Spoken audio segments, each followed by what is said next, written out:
Welcome to the Hermetic Astrology Podcast. I'm Gary Caton in Waynesville, North Carolina. You can find me on the web at dreamastrologer.com. And today is Wednesday. Let's see, it's February 16th. And more importantly, it is the day of the exact Venus-Mars conjunction. This is the second of 3 conjunctions that occur within a 9-month period. And it's this middle conjunction of the 3 that seems to be the most important one. And so we're going to talk about that at length. Recently, I was a guest on the Energetic Principles podcast. Melissa LaFara invited me there to have a conversation with her about Venus-Mars cycles. And there's a lot we covered. We covered pretty much everything. And I thought, wow, okay, got to do that. Like, did that with her. I'll just let that be. And then just more stuff came through. I started noticing synchronicities and ideas were coming through. I was like, man, I'm gonna have to do my own one of these things. So yeah, I'm looking forward to this, covering some extra ground, but definitely check that conversation out. And then looking forward, I have good news. I have Mr. John Michael Greer, in touch with him. He's coming back on the show. Not exactly sure when. We're hoping to do a show before we get to the one that's going to be about his upcoming book, which is called The Twilight of Pluto. Fascinating book, somewhat controversial subject, but it needs to be dealt with. Is Pluto a planet? Isn't it a planet? I mean, there's that whole thing, right? And that doesn't mean it's not like Ophiuchus, for instance, right? I had this conversation with a friend and a colleague last night. I absolutely think 1000% that Ophiuchus is, I was out the other morning viewing the Venus-Mars conjunction in the morning sky just before, actually, yeah, it was just before Mercury arrived on the scene, because after Mercury arrived on the scene, I was like, but I was looking at the whole sky and I was noticing like the constellation of Ophiuchus above Venus and Mars. And I was just like, it gets so huge, and the snake is coming out of the sky. He's holding this snake and wrestling the snake, and it's like, what the heck, man? It's incredible, right? And and it's in Carl Jung's chart, and there's all this stuff. It's so cool, and it's definitely part of the magical tradition, blah blah blah.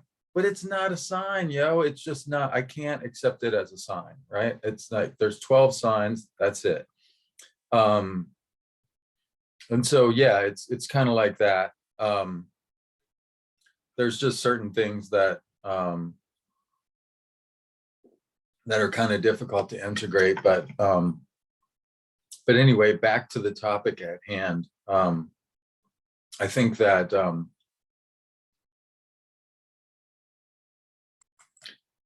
in progress. So anyways, don't let me get distracted because we have a lot of ground to cover here. There's a lot of really cool stuff that I've put together, and I've actually created a slideshow for y'all. So I'm going to go ahead and share my screen. For those of you that are just listening in, I'm going to do my best to cover these visuals in a way that is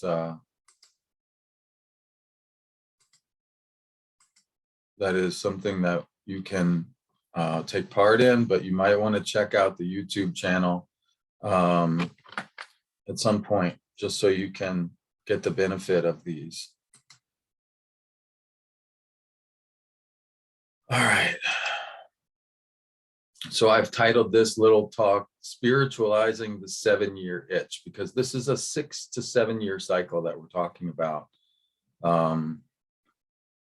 with Venus and Mars, and this middle conjunction being the one that seems to be, there's a lot of reasons to focus on it.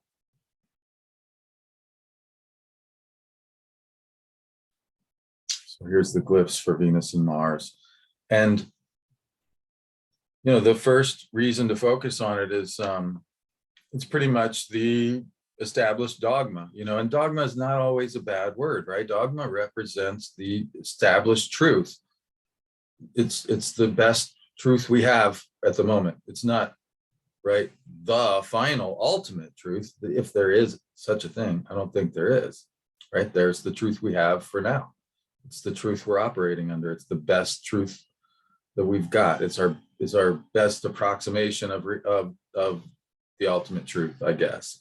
You know, and that comes from the book Cycles of Becoming by Alexander Ruperti, great Rogerian astrologer. Wrote an incredible book on cycles that I highly recommend. And in the chapter on Venus and Mars, he talks about it's about 77 months, or at least it is when they're in the regular part of their cycle. And we're going to talk about that a little bit more. There's a regular and an irregular part. Blaschke called the irregular part an aberration, and that's what initially got me my Virgo or whatever. You know, it's like I remember listening to Chris Cornell on my iPod the other day when I was working out, and he's talking about, you know, I get an itch, and when I'm scratching it, everything else can go to hell, you know. And it's like, yeah, that's it, man. I got an itch. And it's like I said with the 7-year itch, you know, and I got an itch with the Venus retrograde, and I just had to figure it out. But Ruperti says, look, it's pretty simple. Every 77 months, there's a retrograde conjunction. There's a conjunction of Venus-Mars where Venus is retrograde, and that's the one you focus on. It's the middle conjunction of this, what I call a triple conjunction, that all occur during 9 months, which is very interesting. You know, 9 months being like a gestational cycle. So there's this gestation of some new Venus-Mars integration that happens, and it's that middle conjunction, which is like the you know, the seed point or the fertilization of that, or whatever, you know, if that's whatever metaphor you want to use, you know, like the what do you call it when a seed germinates, the germination, whatever you want to call it. And so that's where we start, right? That's the established dogma. And then as I said, you know, you can see this is true, you know, it's like for 200 years, in fact, from the middle 1740s until the 1940s, that was absolutely true. 1, 2, 3, 4, 5, 1, 2, 3, 4, 5, 1, 2, 3, 4, 5. I think it's like 30 some iterations of this 5 conjunction fractal, what I'll call the Ruperti fractal, happened. And then after the 1940s, that was no longer true, which is interesting. We go into this 100-year period where it's very erratic. And this is what Blaschke in his blog for TMA, Mountain Astrologer website, you know, he called it an aberration. I was like, aberration, what? Oh my God, yeah, I got to see. So yeah, but that's the basic fractal.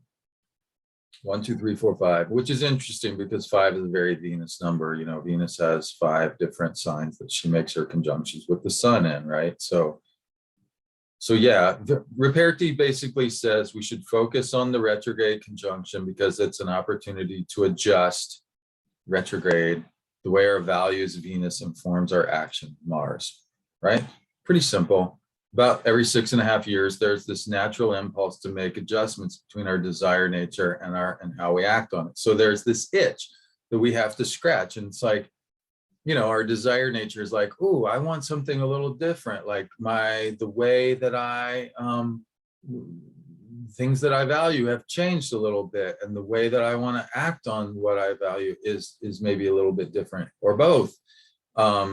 So there's this 7-year itch, and Ruperti basically goes through and delineates this by house. He says, if this is happening in your first house, it might have to do with this, that, or the other. I'm thinking I'm going to go ahead, if I get some time, if I still have energy, I'm going to try to go ahead and write up some horoscopes, you know, for the various signs, and take y'all through these house delineations a la Ruperti. And I'll put that out in my newsletter here in the next few days, hopefully. But yeah, that's basically the established dogma, right? Every 6.5 years, there's this conjunction delineated by house, and it shows you where there's going to be a shift. Now, what I have found is that even though Ruperti was identifying the one to focus on by saying, well, focus on the one where it's retrograde because it stands out, right? All the other ones are direct. focus on the one that's different. I mean, it makes sense, but what happens when that pattern falls apart and we don't have that retrograde to stand out to catch our attention? Well, a couple things. If we understand the horoscope wheel as an actual sky phenomenon, what we see is that this triple conjunction process is actually occurs in the context of Venus retrograde. Even if that middle conjunction is not during the retrograde, one happens before the retrograde and then two after, or vice versa. So that there's a transition during the Venus retrograde from an evening sky apparition to a morning sky apparition. And just like every morning when the sun rises, we call that dawn. It's a new day, right? That's when the astrological day begins. The first hour of every day belongs to the planet of that day. So, this morning when it was dawn, it's Mercury day. Mercury gets the first hour, right? So morning sky is a new cycle, you see? And so, and we can actually see how this 1, 2, 3, 4, 5 proceeds from morning, further on in the morning, further, then evening, and then finally through. So that it actually takes 5 conjunctions to complete the morning to evening and then back to morning, you see? And so once we understand, oh, wow, I mean, I don't know, to be clear, I do not know. I'm not saying that I know, but I don't think Ripperti was a sky astrologer. He certainly knew the difference between the morning and evening appearance, being a Rajarian. Whether or not that was part of his, I don't know, it's hard to say. But I'm not sure. I doubt it somehow, but at the same time, we can definitely see, well, there's another reason why. So it's kind of like, it's just another sort of layer to understanding, yeah, Ripperti was onto something here, because there's a definite switch. We had the first conjunction in July, Venus and Mars were in the evening sky, right? And then the second conjunction, which happens today, February 16th, they're in the morning sky. Like I said, I was just out the other day before dawn watching them rise, and then the third conjunction happens higher in the morning sky. So there's this transition between evening and morning that also makes this middle conjunction stand out, whether or not it's retrograde, you see? And so when we track the visual sky process of these triple conjunctions, we see like the alchemical formula break apart and put back together, right? Solve et coagula. There's this breaking apart, the evening, right? In the evening, we lay down to go to sleep, right? It's ending, right? And we surrender to unconsciousness. And then we get up in the morning and we wake back up and we start our day again, right? And that whole process of breaking apart, putting back together, of ending and beginning again, that's what's going on here. And this process, we have a map for it, right? There's so many, Joseph Campbell in the hero's journey, hero/heroine's journey, I'm gonna say, he says the 3 stages are called separation, initiation, and return, right? The heroine leaves he says there's basically 2 realms. There's the realm of the village and there's the realm of the forest, and the heroine goes on a forest adventure. She separates from the village. She goes out into the forest. She has this initiation, and then she brings that truth that she found in the forest back to the village. So there's return, right? In alchemy, the classic stages are negredo, albedo, rubedo, blackening, whitening, reddening. These are literally physical lab operations, but they're also psychological stages.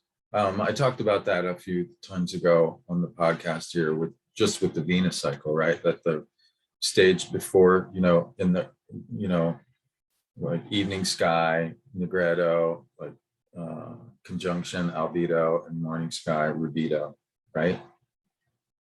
In mysticism, in Christian mysticism, they call this purgation, illumination, union.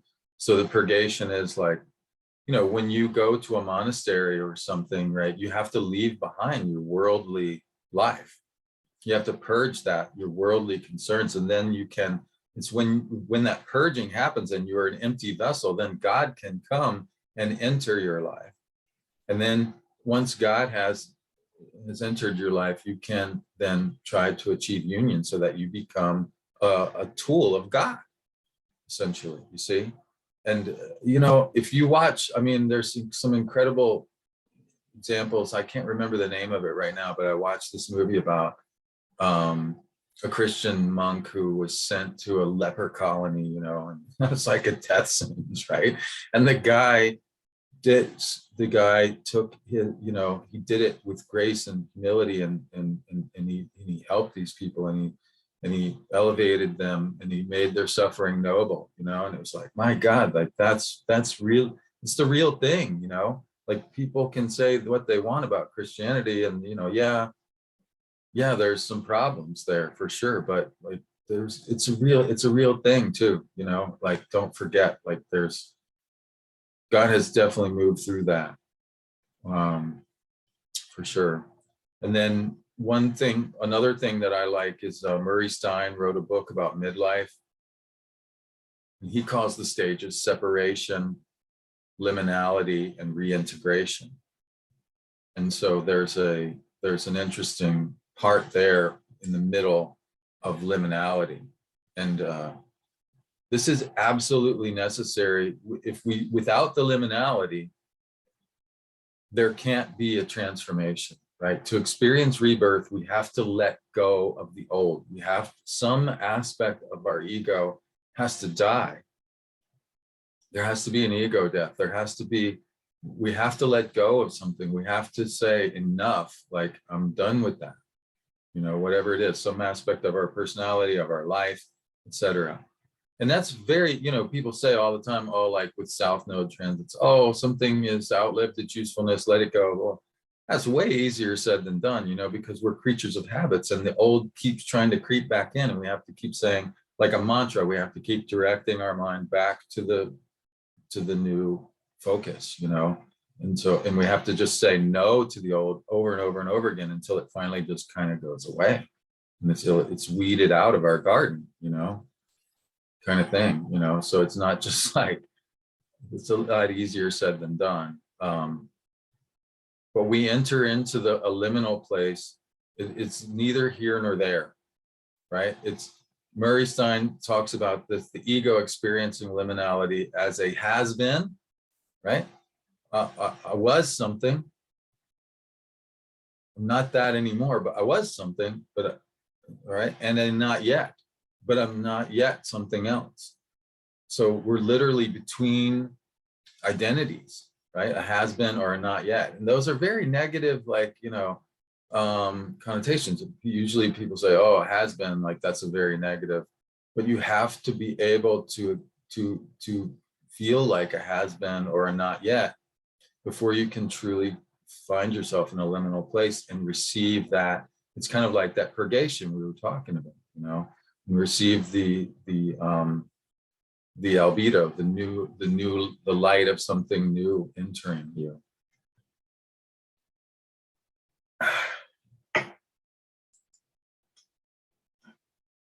So when we talk more about the alchemy, Negredo, Albedo, Rubedo. So the Negredo, there's this blackening, there's this putrefaction, there's this old thing that's like, okay, I'm done with that. Like, and again, you know, it's very difficult. You have to search in yourself, like, why is this even still here? You know, why am I still attracting this into my life? You know, and you have to, you know, go through the breakup process with it and whatever. And then during the albedo stage, essentially what's happening is there is a rebalancing of the inner polarities. There's a sacred marriage process, hieros, gamos, right? There's a rebalancing of the yin yang, active, passive, you know, force and field is what they call it in the I Ching, where the old way of being, the old balance of power is let go. And there's a new balancing, there's a rebalancing that happens. And again, this balance, when we talk about balance in astrology, oh, the scales, Libra, equality, blah, blah, blah. Well, yes, but that's a very limited view. Balance can look, it's, we talk about diversity. I mean, let's talk about diversity of what balance looks like for a second here. And I just made this diagram this morning of the tarot with the corresponding astrological associations from the Golden Dawn, Book T, McGregor Mathers. There's a lot of balancing that goes on in the tarot. Balance is a very key concept in the tarot.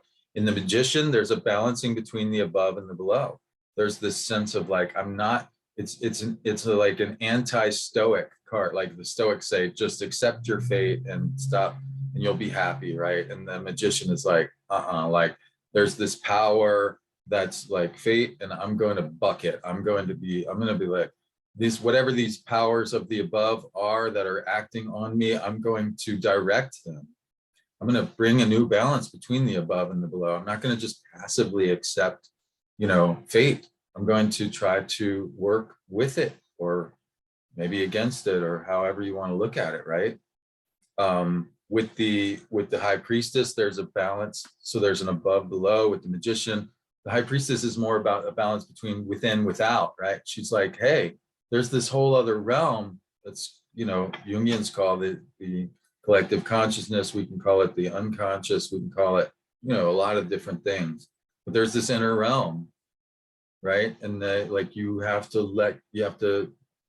a veil that separates this world from that world. And you have to pierce that veil to enter that world. And there's a book that's involved and, so on and so forth, right? But there's this inner outer balance that she's presiding over. And then when we get to the Lovers, there's this balance between two people, and there's this angelic force that's presiding over that, right? And then, hey, once we're a couple, how do we navigate through life as Siamese twins? It's like that's the Chariot. Right? How can we, two people with sometimes very different wants and needs, how can we get them balanced enough that we can go somewhere, right? Instead of just kind of like, well, it's your turn, my turn, kind of like going nowhere. Like, how do we get the two sides of this relationship going in one direction and like proceed through life,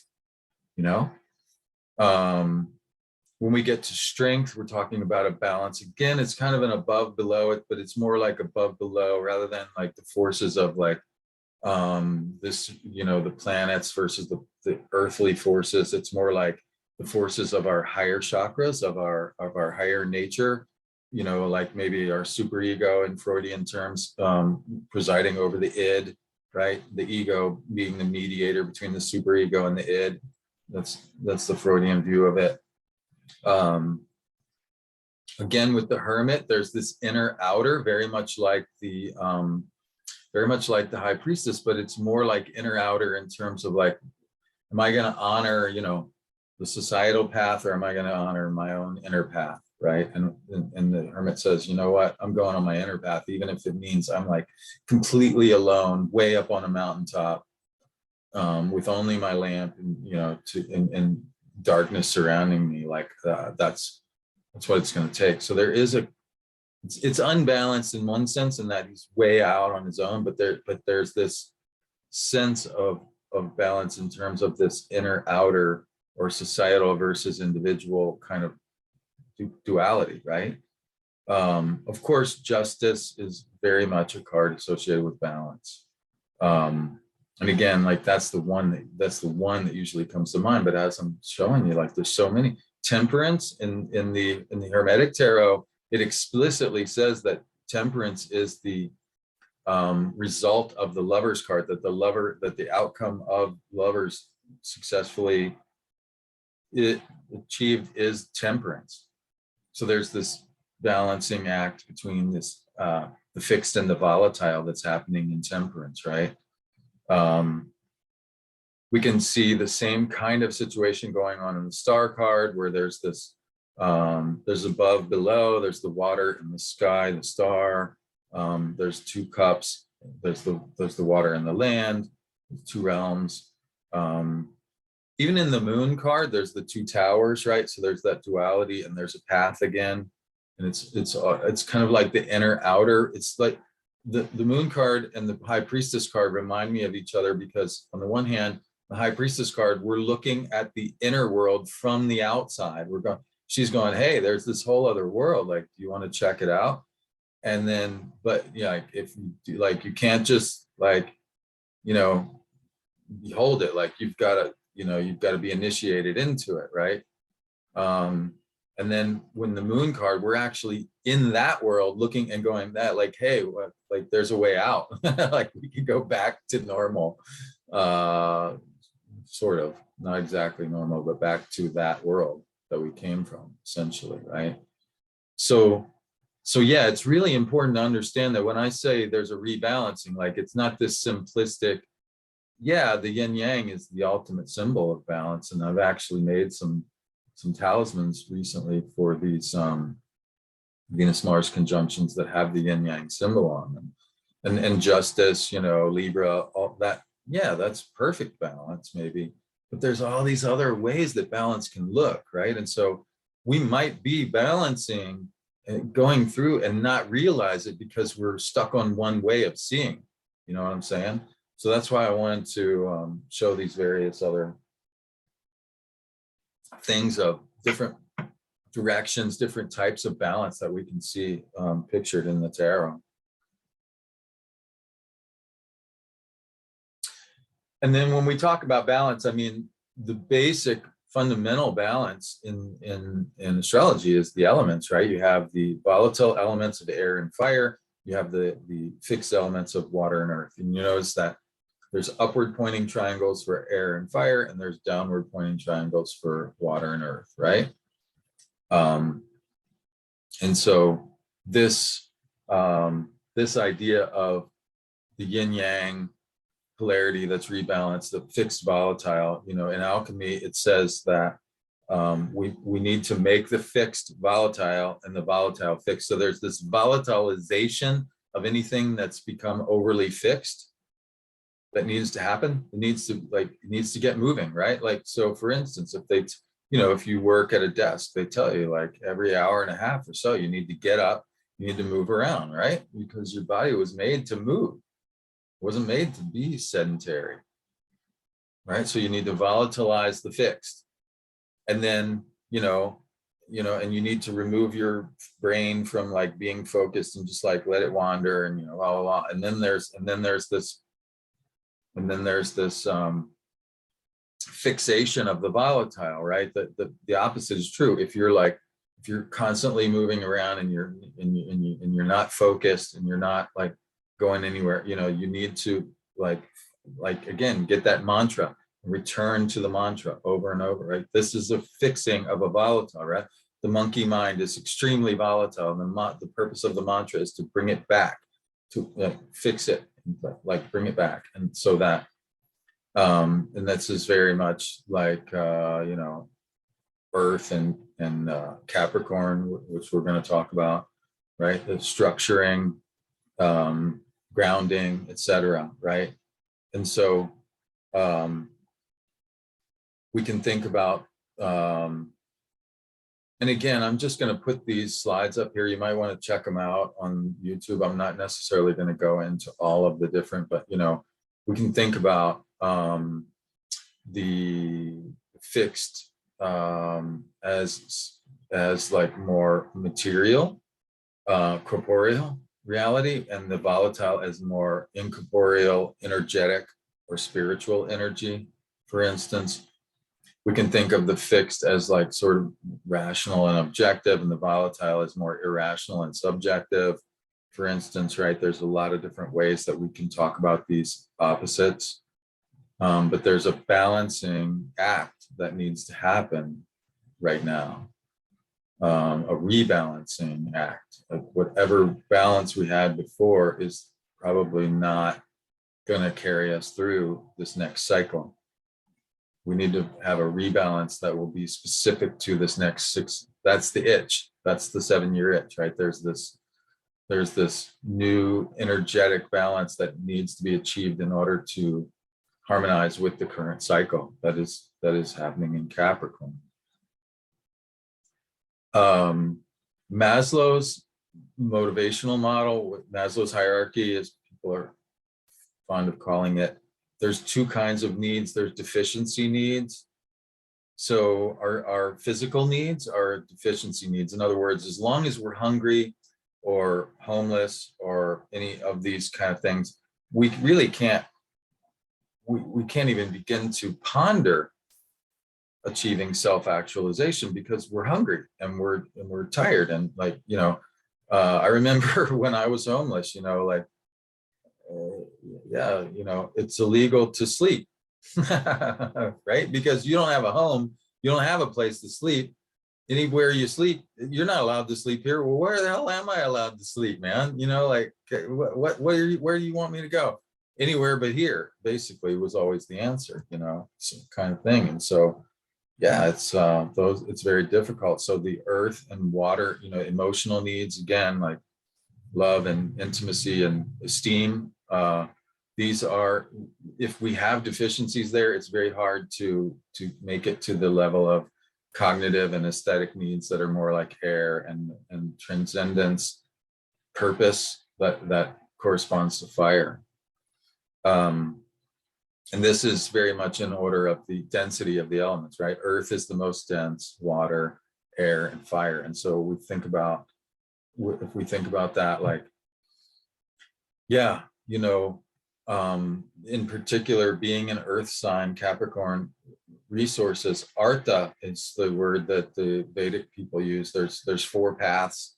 Artha, which is resources, intimacy, moksha, kindness, right, is a big part of that. Aspiration, kama, pleasure and beauty, experiencing pleasure and beauty, and dharma, purpose. And so figuring out like where's the balance of those things, and where in particular you have deficiencies in artha and resources in your prosperity, that's keeping you from pursuing the rest, you know. And there's this imbalance because of that deficiency, you see. I tell people all the time, one of the best astrology books I ever read is not an astrology book at all. It's a book about archetypes. It's a book about it's called The Hero Within. It's by a lady named Carol Pearson, and she talks about these 4 she talks about 6 archetypes. 2 of them I consider to be pre-heroic, the orphan and there's the orphan, and there's another one I can't remember that she uses, but they're like before you get to the hero stage. It's kind of like the page precedes the knight, so to speak, and the king and queen, you know. But there's 4 that are properly heroic in my mind. What she calls the martyr, or she changed it later to the altruist. This is like water. There's the wanderer hero, which I consider to be air. There's the magician hero, which I consider to be earth, and there's the warrior hero, which I consider to be fire. So there's, rather than just thinking about heroes as always being on a quest like air, or you know, slaying dragons like fire, you know, like the magician is someone who is in service to artha, to resources, to organizing and classifying and identifying best practices, right? This is very much a heroic thing, right? And so people who are doing that, the martyr, the altruist, somebody who puts someone else's needs ahead of their own, mothers, for instance, mothers are hugely heroic. I mean, just the act of bringing another being into material reality, like, are you kidding me? Incredibly heroic, right? So you know, and I often tell people when they're taking my first introductory astrology course, like, it's, you know, many times people come to me and basically, here's the situation. They've been doing one of these 4 for a long time. Let's say, for instance, you know, they're in the helping professions, which astrology is one of them, you know, counselors, nurses, you know, teachers, they're in the helping professions and they're burnt out. And, you know, which is understandable. And it's like, hey, you know, there's 4 elements. You've done one to death. You got to pick another one and go. Like, it's that simple. And to be clear, I never actually say that to anyone, but it's kind of like, you know, I kind of coach them through, hey, there's these other ways of being. Do you have any interest? Your chart suggests this, maybe, you know, blah, blah, blah. But really, ultimately, if I only had 5 minutes, I would tell them, like, there's 4 archetypes. You've done one to death. Throw a dart and pick any of the other 3 and go, man, and you'll feel better. I guarantee it. Like, it's really that simple. And so the rebalancing can be like that. It's like literally like just finding another area to focus on. We can think about this in terms of like different ways of being. There's different words: warrior versus nurturer, critical thinking versus visionary, you know, like big microcosm, macrocosm, you know, taking care of myself or taking care of other people, you know, actively taking care of other people, or like, you know, nurturing, taking care of other people. Another really interesting, I don't know how many people remember the Celestine Prophecy by James Redfield back in the 90s, but he talked about 4 control dramas.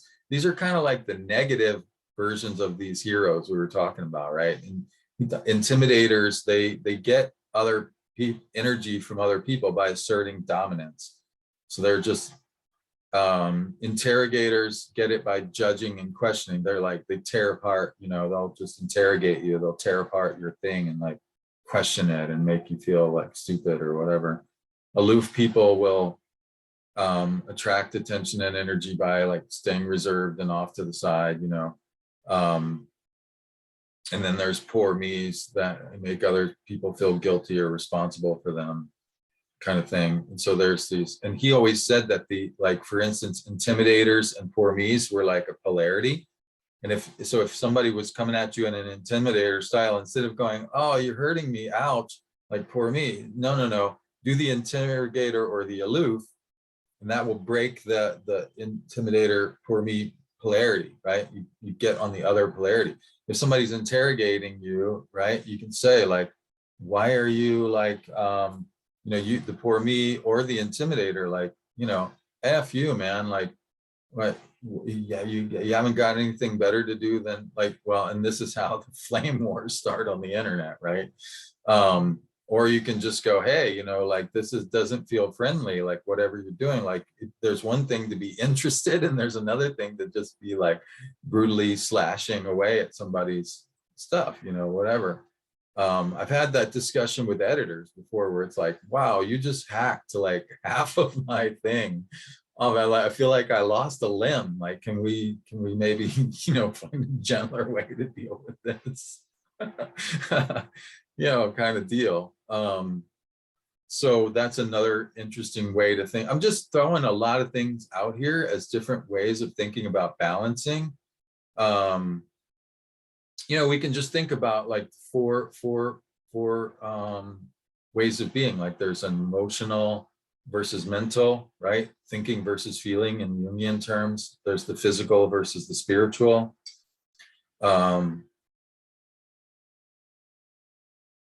In the medicine wheel, one way I've seen it phrased is that there's, if we look at the astrology chart as a medicine wheel, right, there's east, which is about individuality, and west, which is about belonging. So am I overdone on the individuality side, or am I overdone on the belonging side? Like, how do I need to rebalance my individuality versus my belonging? There's mastery, which would be like the 10th house, versus generosity, which would be like the 4th house. There's north, south. Am I over focused on my work and my mastery and not either giving or receiving generosity for like family and friends and so forth, or vice versa? The world tree is a great symbol of that, you know, of that kind of, especially above below balance. So no matter how we frame it, the 9 months of the Venus-Mars triple conjunctions represent basically like there's this gestational cycle of this new balance that's trying to come through. And each one of us has to figure out how to make that new balance work for us, right? So we need to examine, break apart, and put back together our sacred marriage by rebalancing various polarities. And any of these polarities I've talked about could be the one. You know, you have to trust your own instincts for that, right? Another way that's always going to be a good way to go is in Jungian terms, they talk about the inferior function. You know, we have a dominant function. For me, like I'm an INFP, right? So INFP, introvert, intuitive, feeling, perceptive. It's actually Myers-Briggs. But intuitive being the dominant function. I tend to focus on where directionality, intuition is about, oh, I see this thing and I sense that it's going here. So I have a very good sense of like where something's going.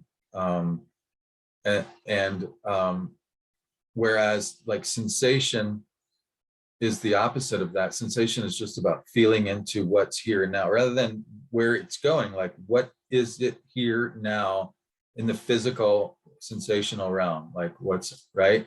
Because intuition is like, okay, it's coming from here, it's going there. It's like, it's about sussing out past and future and getting a sense of that, like whereas sensation is about now.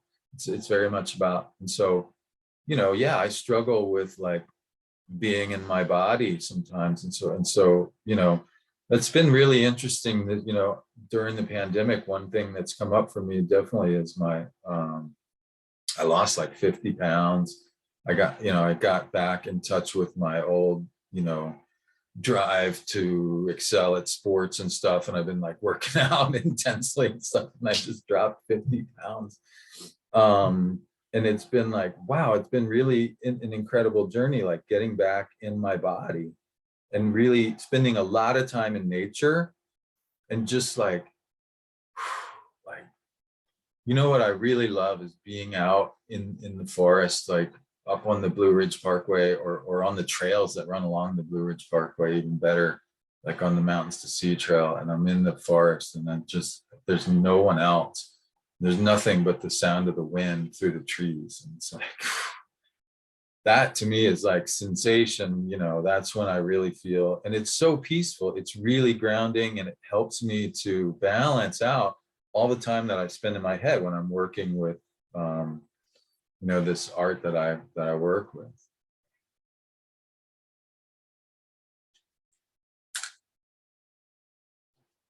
So as I said, there, you know, there's this, and this is, I talk about this a little bit with Melissa, and there's a whole lot more material about this in my archives. So if you want to look at the membership page on my site and think about becoming a member, you get access to the archives with the 2 upper membership levels. The other thing you can do is you can just purchase the particular bundle of lectures, and it's like, I don't know, it's cheap, man. It's like 35 bucks or something. You get like tons of material that I've recorded, like several full-day workshops that I've recorded on this stuff, and articles and everything else. But there's this longer historical cycle. It's about 300 years. 200 years of it is very solid and stable, like Venus, like, and 100 years of it is very erratic and unstable, like Mars. We're in the Mars part, we're in the unstable part, which is great in some ways. Like for instance, you know, diversity, particularly with respect to gender and sexuality and like who can marry whom and all that. Like there's been a lot more choices available to people and since the 40s.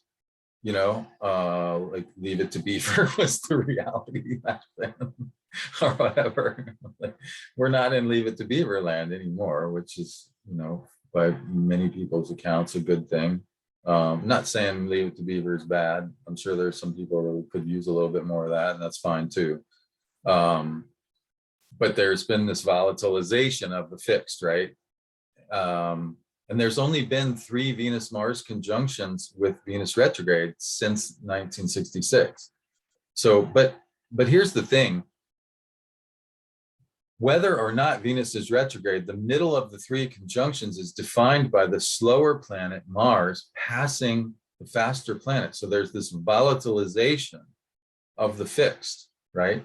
Make the fixed volatile and the volatile fixed. So Venus is essentially either retrograde or recently stationary. And so Mars is passing by Venus in the middle conjunction. And so there's 2 reasons. One is the sky view, switching from evening to morning sky, and the other is the speed, planetary speed, the slower planet passing the faster one.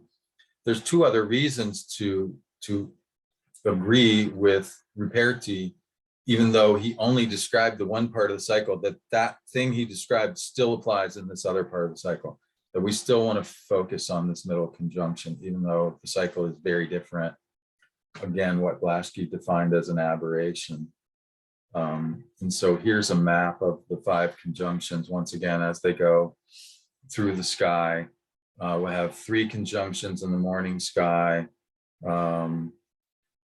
This is the first one, February 16th. There'll be another one on March 6th, 2022. And then there'll be another one in February 22nd of 2024.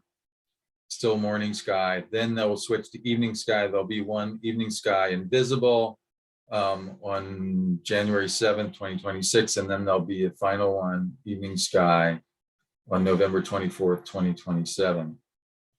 And so those are the 5 conjunctions that make up this cycle. And then, as I said, because this middle one is defined by the transition from evening to morning and the faster planet passing the slower planet, I still think that we focus on this one as Ruperti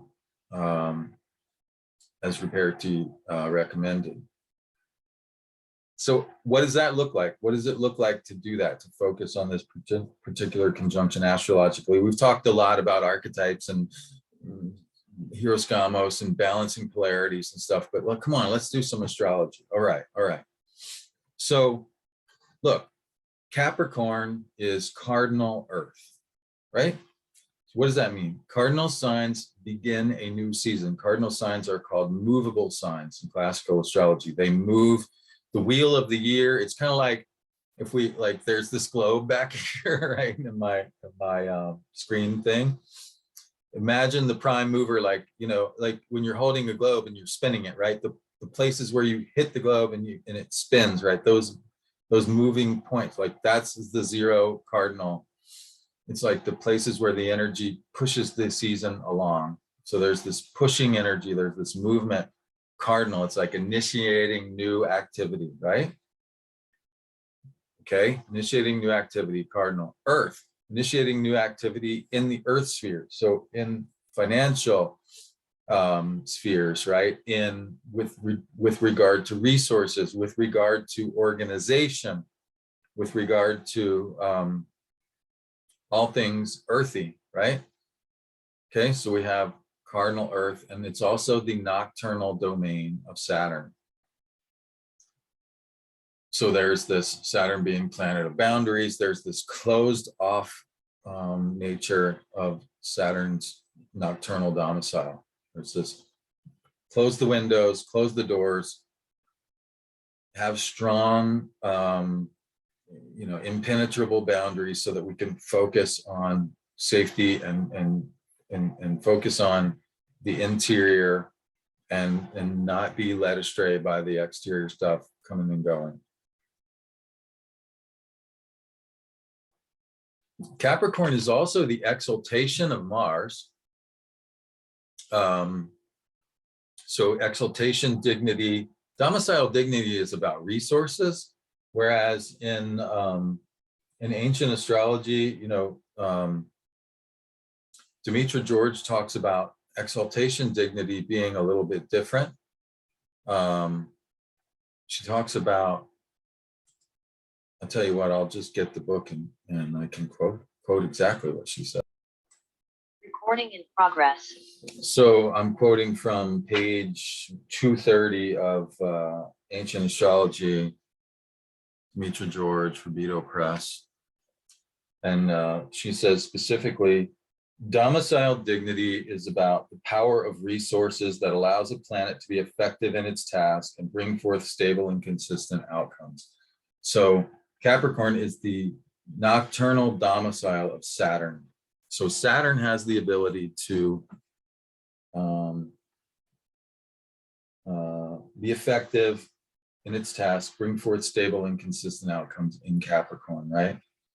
So this is about long-term planning, long-term structures, long-term goals, Saturn, right?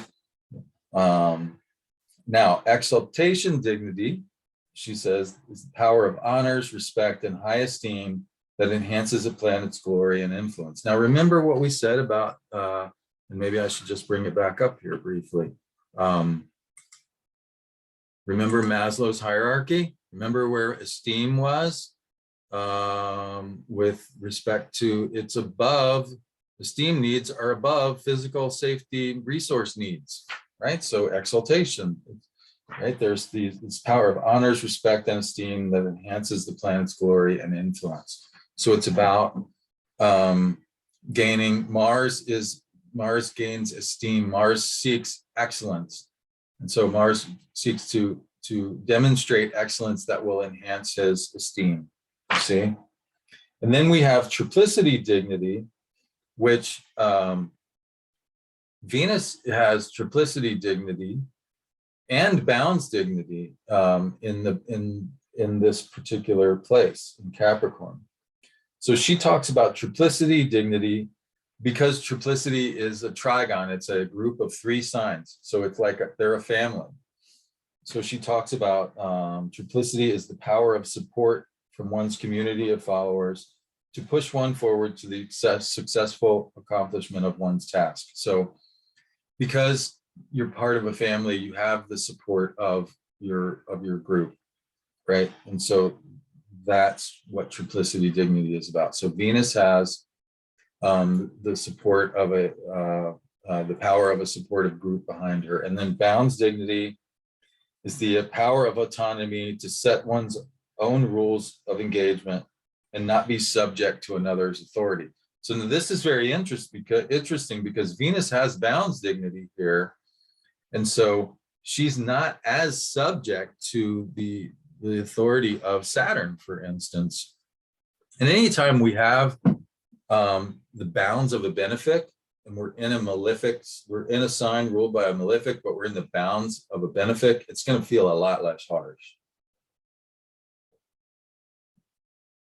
It's kind of like the principal of the school is a big meanie. You know, back in the day when I was coming up, the principal had a paddle, man, and he would whoop your ass if you were bad. I remember hearing that thing whistle, man. He, you know, it's like, woo, son, I was not messing with that. I got enough of that at home. But I remember the boys used to go in the bathroom and we'd drop trow and compare, you know, marks, belt marks on our butt and legs and stuff. That was the good old days. So yeah, when you're in the bounds of a benefic, you don't have to worry about comparing bruises as much. It's kind of like, you know, the principal's a big meanie, but you know, you have the like really sweet. Oh man, I remember I was so in love with my kindergarten teacher, Miss Harper. She was so sweet and beautiful. Yeah, so there's that. And then the decan is ruled by Mars, and this is specifically has to do with the tarot card, the 3 of Pentacles.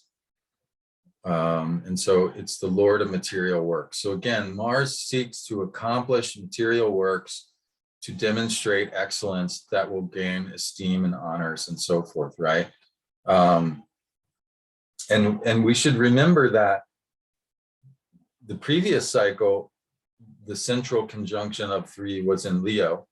So for the last 6 to 7 years, the Leo house of our horoscope has been a major source of like the sacred marriage energy. And now that is ceasing to be. And now the Capricorn house is going to be the source of this creative energy and manifestation, specifically with relationship to Saturn, Mars, and Venus. They all have dignity here. So once again, if we just go over the basics, remember Earth is, all the cool stuff about Earth is down and in, right? On the surface, Earth, like, yeah, it's just, it's kind of boring. It's kind of flat. Like there's not much to it. It's either covered with grass or it's like this flat, whatever. But when you start digging down in there, you go, oh, wow, there's this crystal and that crystal, and there's different crystals. And then, when you look and you see like when a creek or a canyon cuts through the earth and there's all this strata, right? Like, whoa, there's like all this age and there's all these layers of development. So remember, we are the same way. We have like, especially earth people, they're usually very multi-talented and able to multitask. And they typically have like, periods of development that where the, strata, like, where they've been different things. And they've built slowly, upon each layer of their being, right? Remember that Earth is about minerals, and so it's very nourishing, in particular, like, so like, we can get that nourishment in different ways. Like, hot springs have always been healing because the dissolved minerals, you go and you soak in the bath, and the soaking in the water like loosens up everything, but it's the minerals that get absorbed that's the real healing power of those springs. And then of course we get those minerals and stuff through various plants. Various plants absorb certain minerals more than others. And so if we're deficient in a particular mineral, we can get it from a particular plant because that plant is strong in that mineral, etc. Right? The power of Earth for boundaries and containment and structure, right? Again, all of these things are going to be really important over the next 6 to 7 years. The power of Saturn, Callie Lee Phipps always said that Capricorn was about planning your work and working your plan. So making a plan, sticking to it, repeating small successes over and over and over again. That's the total Capricorn way, right? Mars, again, seeking honors and glory through material works, the exaltation and the decan. Venus, with Triplicity Dignity, is about building on the support of a supportive group. And Venus's Bounds Dignity is about finding autonomy from like a harsh sort of set of rules, or by setting one's own, more gentle, more beautiful set of rules, so like, yeah, we still have to pay heed to Saturn being the principal of the school. So as long as we aren't like totally out in left field and like super, out of touch, then we can do things more gentle and beautiful within this sacred space that we've demarcated for ourselves, right? That's the power of Bounds Dignity.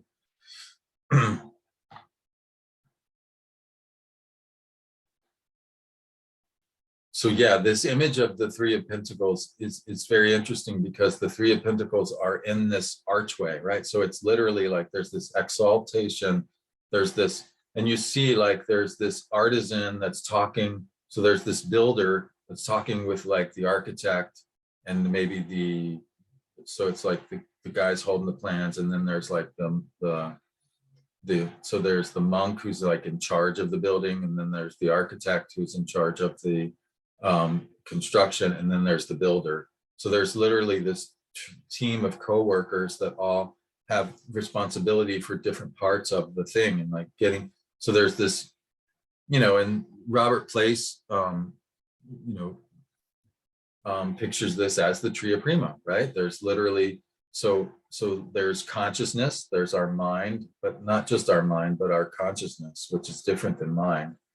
There's the power of consciousness, of spiritual reality, the spiritual emanations, tuning into those. There's will, which is our power to affect change in the world. And there's salt, there's the material substances that we have to work with, you know. And so achieving a unity between spirit, sulfur, and salt is kind of what this card is about.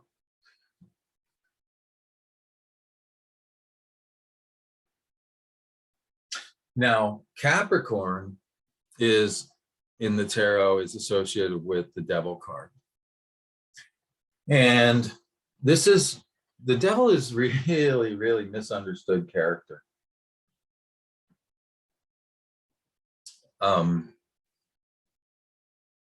It kind of reminds me of the Wizard of Oz a little bit, in that it's a trickster. The devil is about power. It's about, the devil tries to trick you into thinking that the material world is the only world, whereas in all spiritual systems, the spiritual world is the most important world, and the material world is just kind of like where we're stuck for now, right? The devil wants to trick you into thinking that material reality. So this idea that God is dead, I mean, that's the freaking devil, man. That's bullshit. God is not dead. How the hell? What? Think of how presumptuous that is. We killed God? You got to be kidding me, man. But you know, and then look what comes of that, like existentialism, absurdity. And it's like, wait a second, like forget about the killing God, and then you don't really have to worry about absurdity, because the absurdity is already about killing God. I don't know, man. I just don't get into all that stuff. But you know, there's this inversion. Notice that the difference between the Lover's card and the Devil card, right? In the Lover's card, the angel is, there's this focus on the above. The angel is presiding over the lovers, and they're both the energy between them, the sacred marriage, is about the spiritual energy, the spiritual focus. They're drawn together because of this transcendent love that they have for one another. Whereas in the Devil card, the lovers are chained. It's a daylight scene versus a nocturnal, or really an infernal scene, meaning like cave light, right? And the only light is coming from the torch, which represents passions, right? So essentially, and notice that the signs that go along with these, Capricorn is the devil and the Lovers is Gemini, and these are signs that are equidistant from the equator. So they're what we call contra antitia. So there's a natural polarity here, even though they're not opposite in terms of, like, you know, the aspect opposition, like Gemini is opposite Sagittarius and Cancer is opposite Capricorn, but they're opposite in terms of they're equidistant from the equinox, from the equator, see? So there's this polarity there, and you can see they're literally like the mirror image. So the devil's like, oh yeah, like, you know, focusing on material reality. And it's, what's really interesting about that is that yeah, the chains that are around the lovers' necks, they could just, it's not tightly yoked. They're not so tightly yoked that they're trapped. They can take the chains off anytime they choose, but they're still right there. So there's like this idea of like becoming trapped by one's own creation. Everybody's been through this in a relationship where, you know, it starts out, oh my God, I'm so in love. And then it's like, oh crap, what am I doing? Tethered to this person who I can't agree with about anything. And you know, it's like, yeah, it's like, we've all found ourselves in that place. And sometimes people break up and sometimes they push through it. And so there's a natural polarity here that deserves pointing out. But yeah, the devil, it's, you know, if I wrote some stuff about this the last time I was working with Shireen on her project 40. And the devil is essentially about our relationship to power. You know, I think it's Robert Wang in the Kabbalistic Tarot. He talks about that. It's about power, and it's about understanding. Basically, the devil is like all the ways that we can get sort of obsessed with power. So that torch, that's sulfur, right? That's our drive. That's our and so, you know, when we become obsessed with, when we start out, you know, this can be our relationship with anything, like not just another human being. Like when we start out with something and we're all turned on and we're like, oh, this is so cool and I'm fascinated, and then it's like, and then it turns into like an obsession where we can't stop. This could be our relationship with like drugs and alcohol, you know, so forth, so addictions and compulsions and all, you know, food, like, you know, if you're not able to you know, have a healthy relationship with food in general or any particular kind of food, you're not able to say like, well, no, enough, right? You know, that can become very unhealthy. So there's this like it's, so there's this thing where we get like this turned on by these things, and there's this feeling of power that we get from being turned on, and then it's like, okay, wait, am I getting empowered by this, or am I now like becoming enslaved by this, right? And so there's that duality there. And then the other card that is this goes more to what I was talking about, is temperance. Temperance is the natural antithesis. Sagittarius is the natural antithesis to Capricorn. They're equidistant from the solstice point. So there's a duality there. There's a polarity there, where, you know, one way of viewing the devil card is that the devil is literally the creation of the two people who are the servants. They've become enslaved by their own creation. And so who hasn't felt this way? For instance, like if you're a workaholic, you know, you become a slave to your work, and it's like you created this career as a vehicle to have a good life, but now the career's become your life. And it's like, whoa, like, you know, who's serving whom here, kind of thing.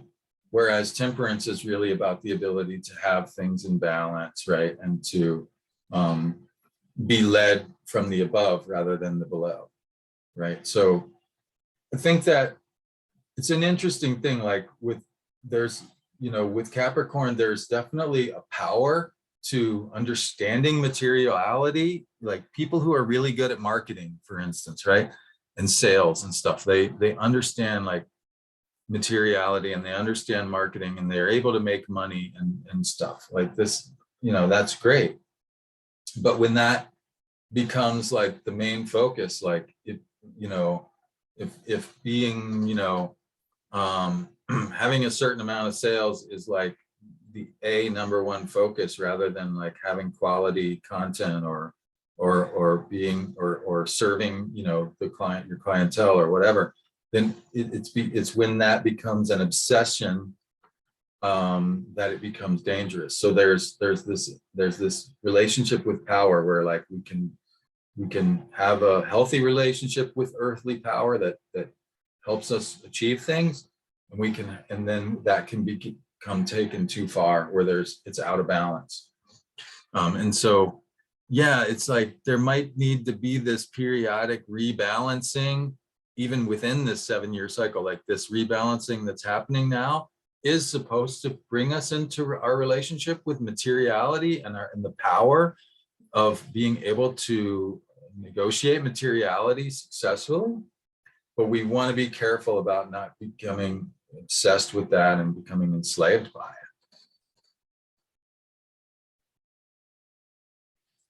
You see, because what happens is that if we're not able to do that, then the Tower card follows the Devil card as a natural consequence.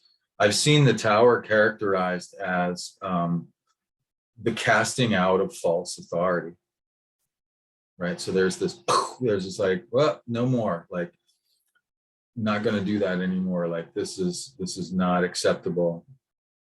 by some divine decree, and boom, like it's over, right? So there's this casting out of the false authority. So, you know, it's like that moment where the Wizard of Oz gets revealed, and it's like, oh, this guy's a huckster, you know, he's like, there's all, you know, and in a sense, in the Wizard of Oz, he actually reveals himself as the huckster. He's like, hey, you know, here, have this, you know, the moral of the story is like all these things that he was granting them that they thought they needed this external authority to grant to them, they already had it within themselves, right?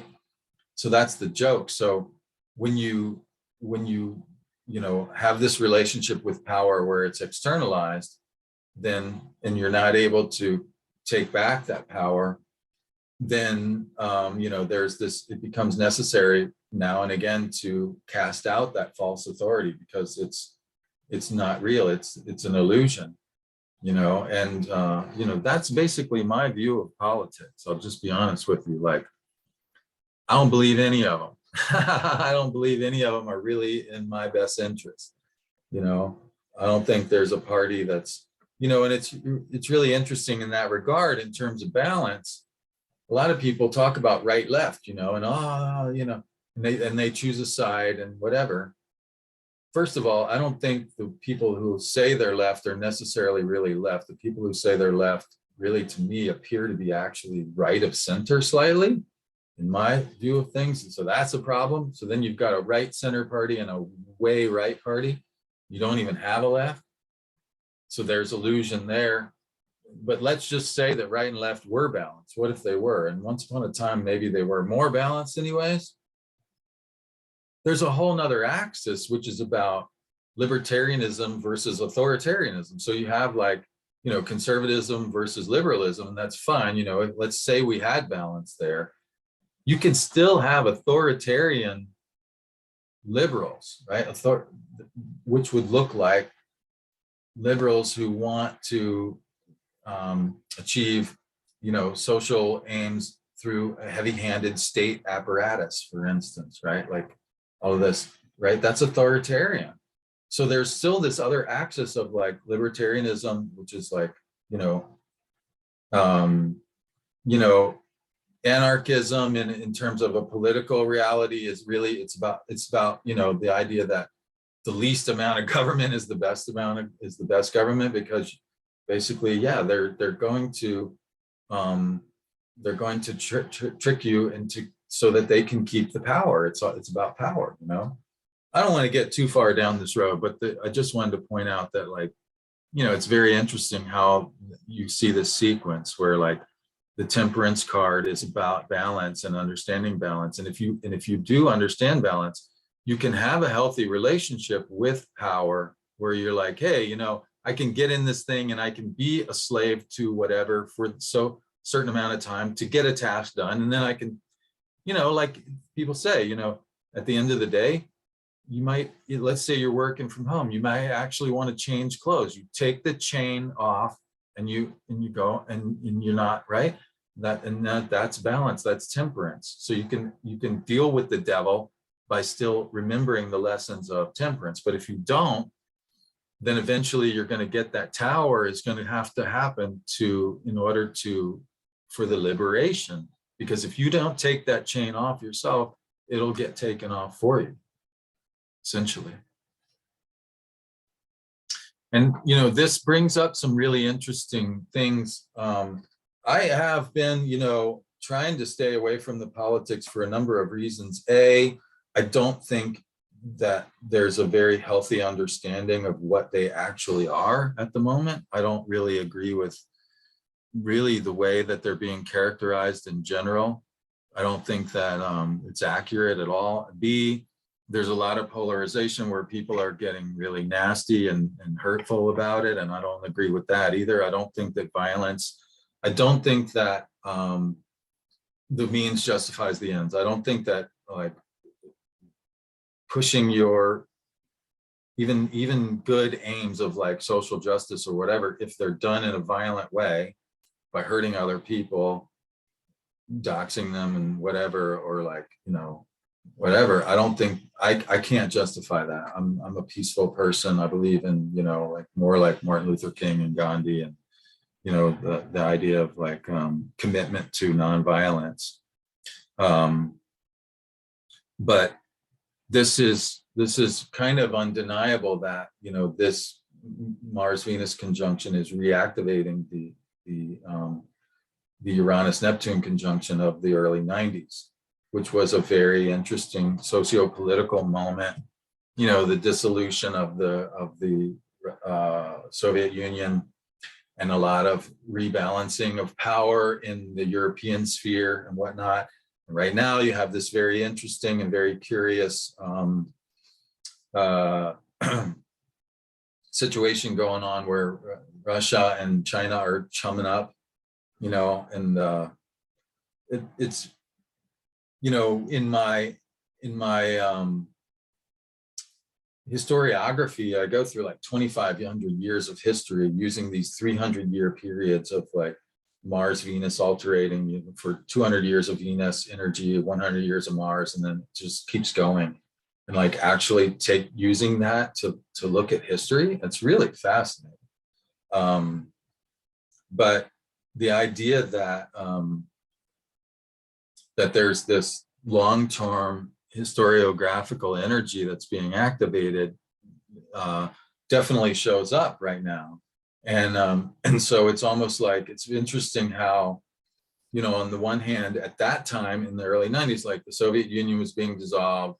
And then what happened was you had this like balance of power at that time between the previous balance of power was between 5 nations, right?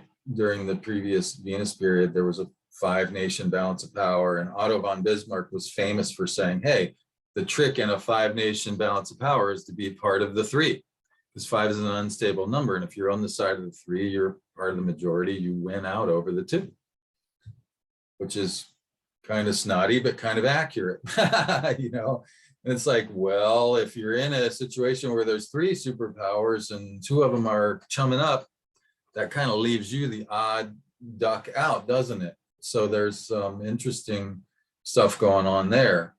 And it's also interesting how, you had like NATO versus the Warsaw Pact at that time. There was like all of these satellite countries of Russia or the Soviet Union.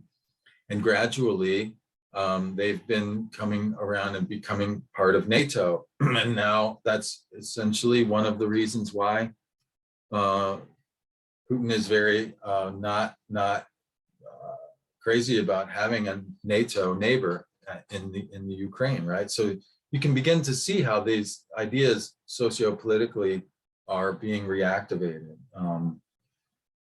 And so, I don't think very many people would think about Venus and Mars as sociopolitical energies, but there's this really long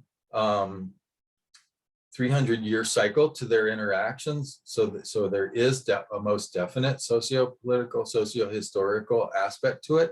And B, they're reactivating a Uranus-Neptune conjunction, which everybody pretty much agrees has massive socio-political, socio-economic, et cetera, ramifications. And with respect to that, it's really interesting to like think about where the sign of Capricorn sits in this map of the tarot. If you read, for instance, Rachel Pollack's 78 Degrees of Wisdom, she breaks it down into like, there's the Fool, which is like the 0, right? And then there's 21, which divides easily by 3 and 7 into 3. So you have these 3 levels, which she talks about. The first level is like it's the realm of society, right? The emperor, the empress, the pope, the hierophant, etc. Like the Lovers is like, the nuclear family, essentially, and like all this societal, or what used to be the nuclear family anyways. And so there's all this like societal energy. And then it's like the second layer is about, hey, if you want to be a spiritual person, you have to go within.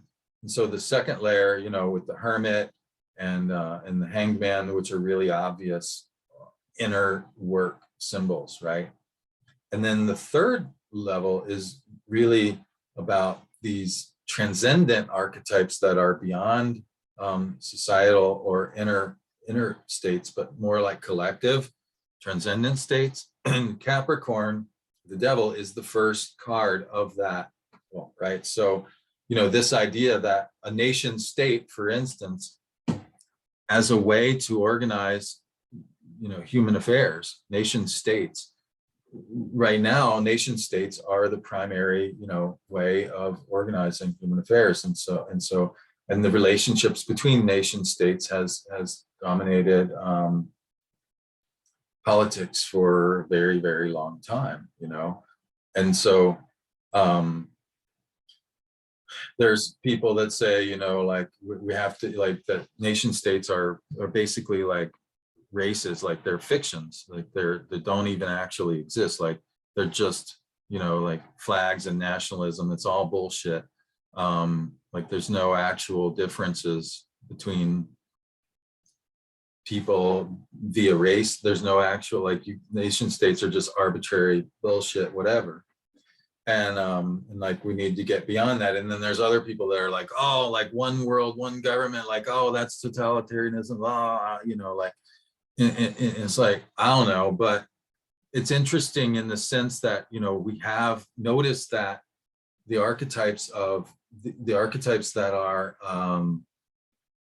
ruled by the outer planets. So Sagittarius, ruled by Jupiter, Saturn, and Saturn rules Capricorn and Aquarius, and Jupiter again rules Pisces. So all the signs that are ruled by personal planets are in the first two levels, and then Sagittarius is the last one of the second level, and then these signs that are ruled, that are the last part of the zodiac, and that are ruled by these outer gas giant planets, are the ones that make up this transcendent level, right? And so if we're going to get to Aquarius, which is where the recent Jupiter-Saturn conjunction happened, we have to transition from Capricorn to Aquarius. Like that's literally where we're moving from. Although technically the previous Jupiter-Saturn conjunction was in Taurus, but there was like a Saturn-Pluto conjunction in Capricorn. There's been all this stuff happening in Capricorn, and now we're trying to get to Aquarius, right? Well, what's in between, right? It's the Tower, it's Mars, right? So there's this casting out of false authority that has to happen.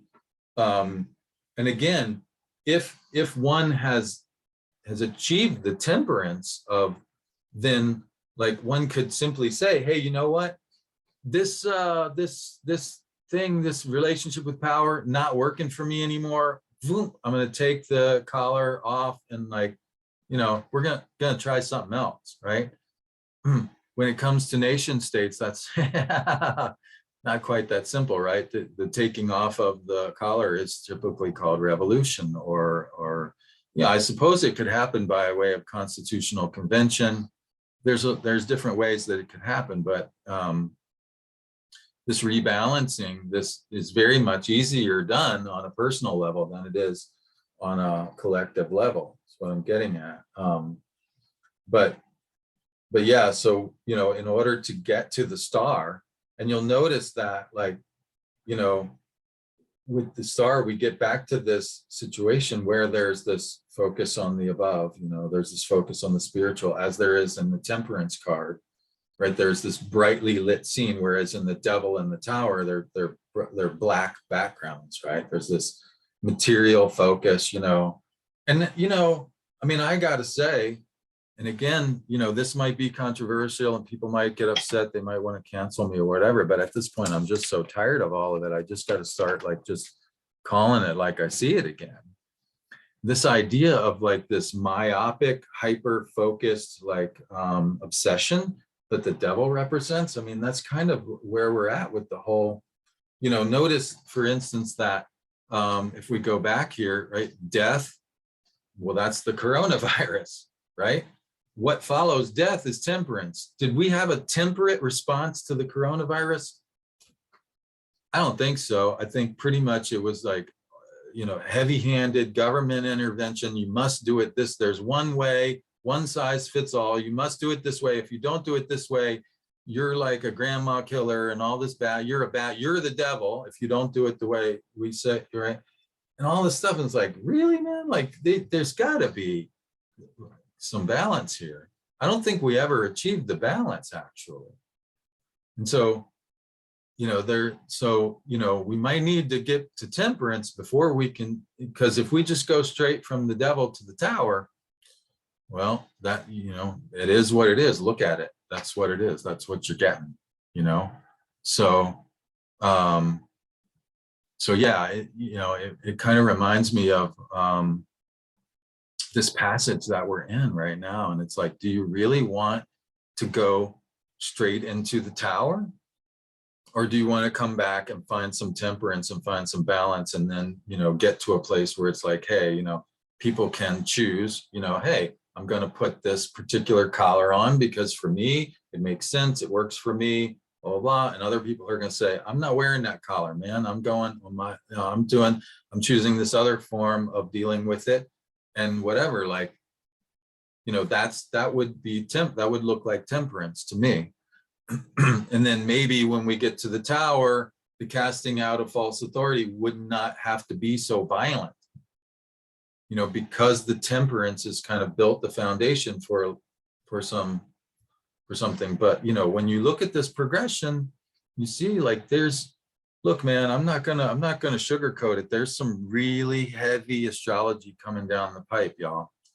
And, we've got another eclipse that's going to cross this country from sea to shining sea, and it's going to form an X in the middle of the country, right, with the other one. That alone is like, whoa, and then, if you just, we're in the Pluto return, blah, blah, blah. That's a whole nother thing. I'm going to talk more about Pluto with John Michael Greer when he comes on here. I really appreciate his perspective on that. To me, the really worrisome thing is the Uranus return of this nation. The United States of America, the very first astrology book I ever read, incredible. It's a cookbook, but it's a really good cookbook. Astrology for the Millions, and Grant Louis. And he's going along, he's going, oh yeah, these two signs together, sun and moon in these signs, and then, this planet in this sign and that planet in that sign. And then he goes, and then you turn the page and it's like, by the way, did you ever notice that the United States of America was born when Uranus crossed its own north node? And it's like, no, sir, I'm just reading the cookbook. It's the first astrology book I ever read. I had no idea. But that's very interesting. Thank you very much. And then you go along a little further, cookbook this, cookbook that. And he says, by the way, did you ever notice that the Soviet Union was born when the planet Neptune was crossing its north node? No, but I see a pattern here. I got a feeling you're going to tell me one more of these. And that, yeah, Nazi Germany was born when Pluto was crossing its north node. It's like, what the? But yeah, when planets are crossing their node, they're crossing the ecliptic plane. It's like they're injecting their energy into the Earth plane. Like it's the difference between taking a pill and getting a shot. There's a very big difference. And when you have the Uranian energy being direct injected into the Earth plane, like that's typically, what has happened is global conflict. The Uranus is very hot and dry. It's very much like Mars, actually. And the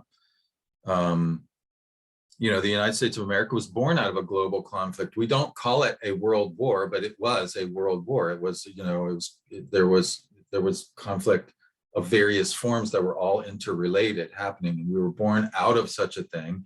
And each time, if you just do the math, 1776 plus 84, right, is 1860. So there was the Civil War, which was an internal dispute, yes, but it involved various other countries that tried to get drawn into the deal and whatnot. And then, 1860 plus 84, 1944, World War II. And so, you do the math again, plus 84, like 1944 plus 84, 2028. It's only 6 years away. And so it's like, how do we want to navigate this? And I am a firm believer that as each of us navigate this transition, if we are able to find peaceful ways of making this transition where we build the foundation of temperance, so that when we can take the yoke of the devil off without needing, that tower might look like, hey, I'm going to leave that tower for this other tower, right? Rather than like having to destroy one tower and build completely anew. I think there's obviously different ways of doing it. And I think that as each one of us is able to manage that energetic transition for ourselves peacefully, we're more likely to find ourselves inhabiting a peaceful world. Call me an idealist, call me like whatever, cancel me if you, or try to, if you think you can. Yeah, that's my way of looking at it. I'm not exactly an activist. I'm not out here trying to change the world. I think, it would be something of a small miracle to really substantively change myself. And I hope that I've done some of that. And I hope that I've helped other people do some of that, when I almost forgot, but I wanted to share something. I want to go back here where I was talking about this, the albedo. I want to give a really concrete example of what I'm talking about, so it doesn't sound like airy fairy, new agey, whatever. When I talk about the negredo, albedo, and rubedo, right? That there's a rebalancing of the inner polarities, and that there's this negredo, when Venus, between the last conjunction that happened in Leo and this one that's happening now, I definitely went through some dark stuff, right? Some negredo for sure. And honestly, with this Capricorn being my 12th house and this conjunction square my sun, I was like, oh man, like, I don't know if I can take a whole lot more negredo, but it came and I dealt with it. And then 3 days after the conjunction of Venus with the sun, I got an email from a young woman that was just such a blessing. She shared with me, and I want to talk about this more when I have time. I really meant to do a podcast on just the Venus cycle, and I wanted to share with you that myth of like Inanna and Enki, and I'm going to talk about this some more then. But just briefly, she shared with me, you really need to know that like the work you're doing is important. And she shared with me, this is a woman who I don't even really know her that well. I'm just beginning to get to know her. She's the student of a student. So really, she's essentially like a 5th generation Venus cycles person, because I got the Venus cycle information from Adam Gainsbourg, and he got it from Daniel Jamario, who got it from this book called Star Trek to Hawaii, right? And then I passed it down to a lady who is, she's bilingual. She's primarily Spanish speaking, actually. And she passed it down to another Spanish speaking lady. And this lady contacted me and sent me this letter. And she says, I want you to know, like, and she sent me like page after page after page of these testimonials of all these women that she's been working with, that have been working with the Venus cycle, and how much it's affected them positively. And she said, I want you to know that none of this would have been possible without your dedication and your focus. And it was like, oh my God, I so needed to hear that, man. And it was completely unbeknownst to me. Like, I had switched over to, now I'm a Mercury guy, and I'm working with Mercury. And I had, 10 years ago, I shared this stuff with this lady, and then she shared it with another lady, and now she's sharing it with there's this whole segment of Spanish speaking population that's digging the Venus cycles.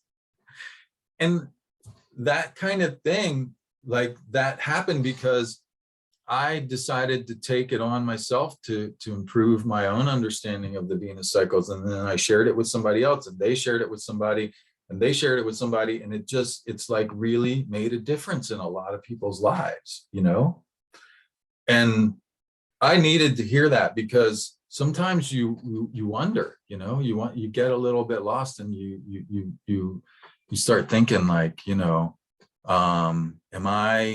I really, has the devil got a hold of me, man? Am I, what's going on here. And it was a really beautiful way for me to remember that that there is a power in this work that I am sharing with other people, and then they share it with other, and this work is empowering people, and it's a beautiful thing. And so I want, all of you, I think I shared the same thing when I was talking with Melissa, that like, hey, I think it's great that you're, she's like past 100 episodes and everything. And I think it's great that she's doing a podcast, and like, I don't see her as a competitor at all. In fact, I'm really glad that she's taken up the mantle of podcasting, because at some point, I might want to move on and do other things. And like, I'm glad to know that there's lots of podcasts out there now for people and whatnot. So yeah, I just wanted to share that as maybe a more hopeful, more positive thing, that I really think that doing your own personal work and sharing that and helping other people, I think that's more than enough. Like, as crazy as the world gets, and I know, yes, I went there and I got into all that because, it's kind of hard to not at times. But again, I think becoming obsessively focused with that stuff constantly, is an unhealthy relationship with power also, where we have to be able to say, hey, you know what, there's only so much I can do about that. And I'm going to focus on me, and I'm going to try to focus on me and the people I can help. It's kind of like the serenity prayer. God, give me strength, to take care of the things that are within my power, and to let go of the things that are not in my power, and the wisdom to know the difference, right? So yeah, I guess I'm going to leave it there. I've been going a little while here. Hopefully I didn't get too dogmatic with the politics and stuff there. I think it's worth pointing out that we are navigating some of those energies, and that we have choices in how to navigate those energies, and that I think the progression of energies is archetypal, and that if we're smart and we look at that and we go, okay, like, how do I want to do this? For me, I'm going back and focusing on temperance, because I think that as I go forward, trying to get to the star, get to Aquarius, having that solid temperance and ability is going to keep the tower from being too destructive. That's my hope anyways. All right, y'all, that's been a little bit of an epic thing. I'm really excited about this conjunction in Capricorn. Actually, I've been making talismans for it, and I think that there's a deep wellspring of creative energy. I really love the earth element, and it's so solid and nurturing, and I'm looking forward to like 6 or 7 years of like organizing my work and really like producing these material works of Mars and in the third decan of Capricorn and everything. So I want to end on a positive note, and yeah, this is really beautiful. All the dignity that is there for Venus and Mars in these signs, I think it really points to a really fecund opportunity for a wonderful sort of explosion of creativity that could happen if we're able to really, keep the focus on ourselves and our own and what we can control. All right, then. So until next time, bright blessings of Venus and Mars in the morning sky. And if you haven't been out to see them yet, I so recommend it. It's just such an incredible alignment. And you can see photographs there on my Facebook page. Remember to sign up for my newsletter. I'm going to be hoping to send out those horoscopes pretty soon. What else? I guess that's it for now. I've got the Astrology Hub month coming up. Before we know it, it's already like February. I'm going to be doing their inner guide thing, and I'm going to be the guide of the inner circle in the Gemini month there. So I'm looking forward to that. And I'll see you all next time. Bright blessings. Bye-bye.